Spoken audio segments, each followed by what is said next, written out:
from the record we have, we are aware that the deceased was booked in alive, okay?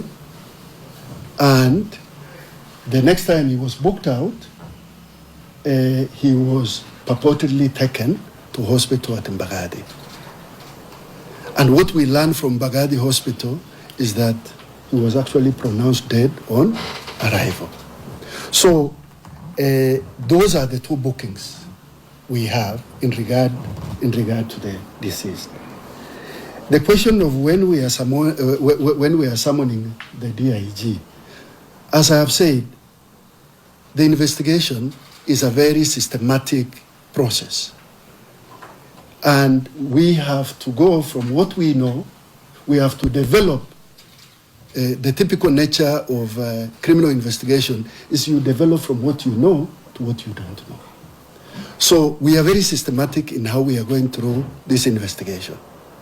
So the question of when, I will not be able to tell you because we are actively in this investigation. And please allow us to go through the sequence of the order in which we are perceiving the evidence and the order in which we have recorded the evidence so far. So that is a decision the investigators will make at an appropriate time. That decision is even not made by any of us here. It's by the investigators. The criteria which we determined to speak to detainees, again, we are searching for any piece of evidence or any lead of information which can be able to unearth exactly what happened. In the process of that, we did confirm that there were detainees, not necessarily in this particular cell, but in the cells nearby. And that is how we ended up identifying, through statement taking, the detainees we're going to speak to. And we are saying, we are open, we remain still open, the investigation is live, we are appealing to the members of public to give us more information because there is a lot of information out there and we are listening to all those information. So that is what we want to confirm, and we want to, again, once more again, thank you, particularly our friends from the media and the members of public who have been very, very helpful in supporting IPOA to make the progress we've made so far. And we want to assure the members of public and the Kenyan people at large that IPOA is taking this investigation very, very seriously. The board has committed to expedite this investigation, and the required resources have been committed to this investigation. And we want to assure you that we are very expeditious, but we don't want to hurry this investigation in a way of concluding it just because of the pressure out there. You can see from what we have presented to you today and in the subsequent days, the progress and the development we are making. We want to commit that we will keep you posted, we'll keep the members of public informed. And we also want to appeal through your voices that anybody who has any information which can help IPOA expedite this investigation to a timely conclusion, we want to make that appeal and invite. And that's why we have the families today, together with the family lawyers. We are working very closely with the family and the family lawyers, and together with our own team, to make sure that we are able to give justice to the family and unearth what has happened in this case of death of Ojwang. Thank you very much. Yes, CEO, just one last round of questions, then we will be done. Yes, please. I'd just like to ask, there's some reports that the officer Mukwana who was arrested or arraigned in courts today was actually on the day shift, so 6 a.m. to 6 p.m. Are you able to comment on what circumstances put him in the place of the killing? Okay. Mm-hmm. Okay, this is a yes or no question. If yes, you will call the name. If no, you will inform the audience. Do you know who gave the order? Yes or no? All right. Yes. the question of is there any effect of the person that had given the orders for the deceased to be arrested? Is there any effect of him not being detained as the process of the investigation continues? And lastly, Mr. Cheta? From the civilian who was arrested, that was today, from the reports, we have sources, we are journalists, sorry, just want to see, there are talks, and what we hear is that he has confessed that he was paid 3,000 for the work he did. And the question is, who paid him to dismantle the CCTV? That's my question. Yeah. Is there any Okay, last question? so thank you very much. I think we can take those. Now, the question of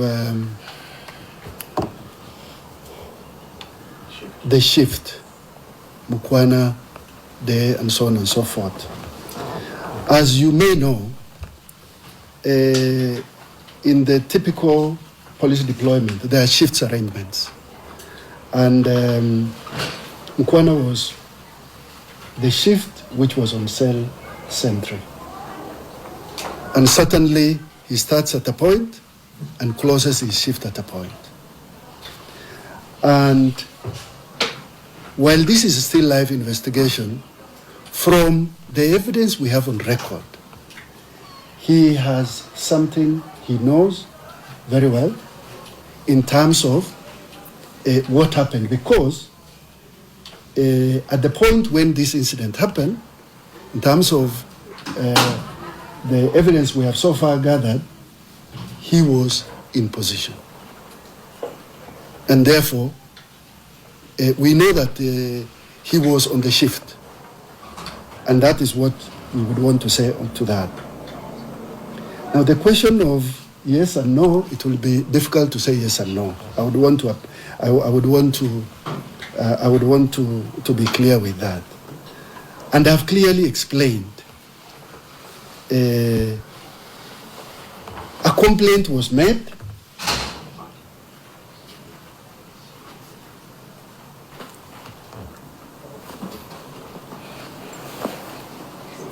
So a complaint was made. The complaint was made to DCI, the Serious Crime Unit. Investigation ensued. Part of that investigation ended up with identifying the suspects, and one of the suspects who was identified was the deceased and was arrested.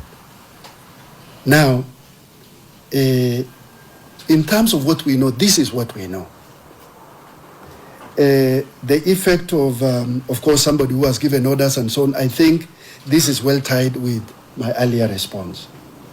Now, the question of the person who interfered, of course, who was called and what he was paid and so on.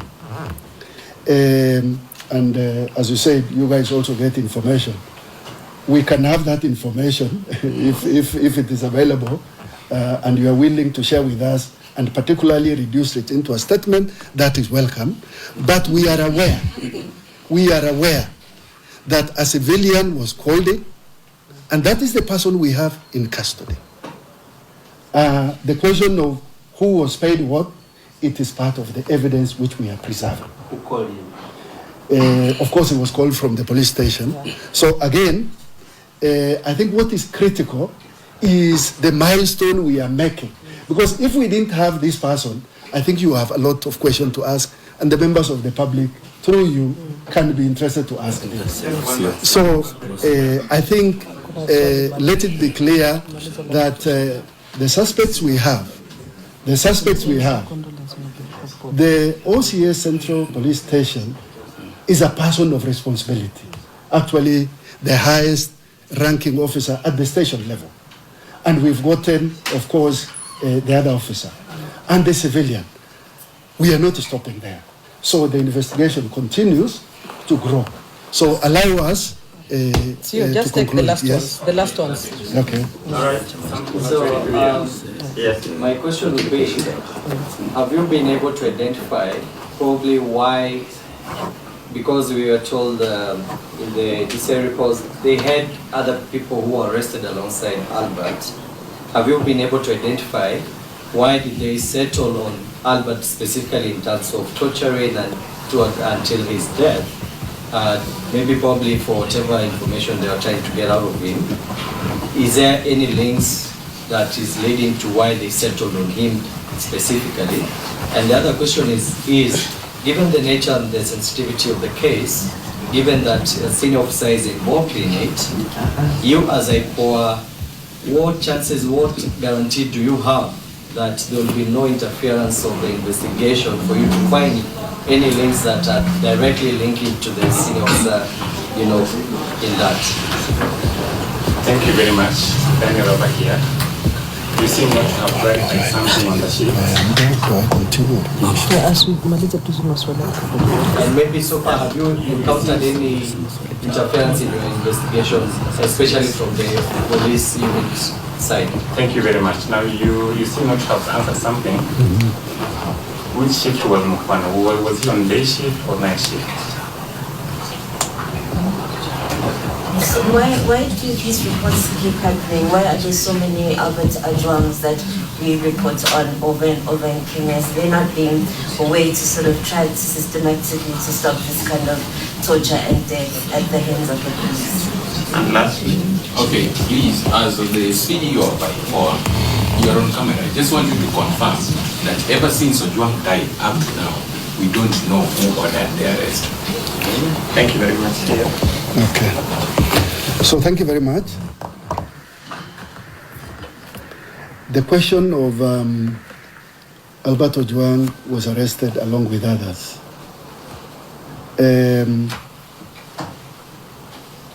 At the point of arrest of Albert Ojwang, what we know is that Albert was arrested himself and was ferried all the way from his village in Homa Bay and brought all the way to Central Police Station. But as part of the investigations of the DCI, we are aware that there may have been another suspect who was arrested previously and detained by the CID. Now, what we are focusing on is the arrest and leading to the death of Albert Ojwang.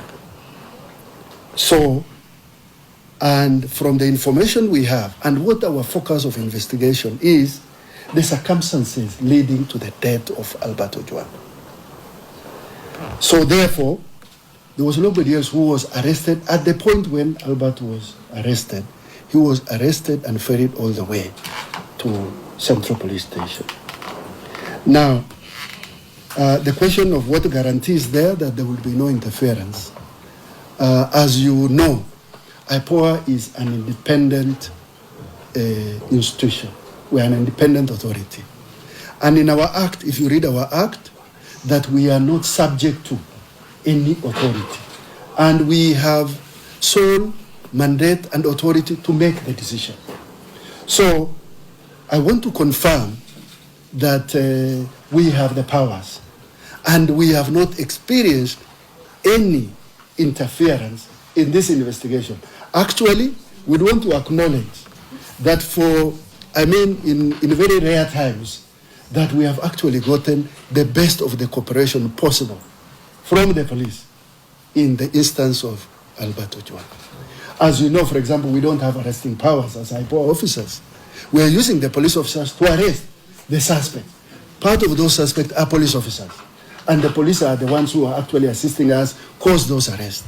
So there are no interference at this stage, and we don't expect that there will be any interference because this is a matter of great public interest, and I think it is within the interest of all the Kenyans to ensure that we get to the bottom of this. So that is what I would wish to say. Again, the question of Mukwana and the shift. We know that Mukwana was at the time when Albert Ojwang was booked in, he was on the shift. But he was relieved thereafter. And this is what we want to say once more again. This is a very evolving situation. And we may call you shortly after this, maybe next week and thereafter, to update you on the progress we are making. I would want to leave it there. Thank you very much.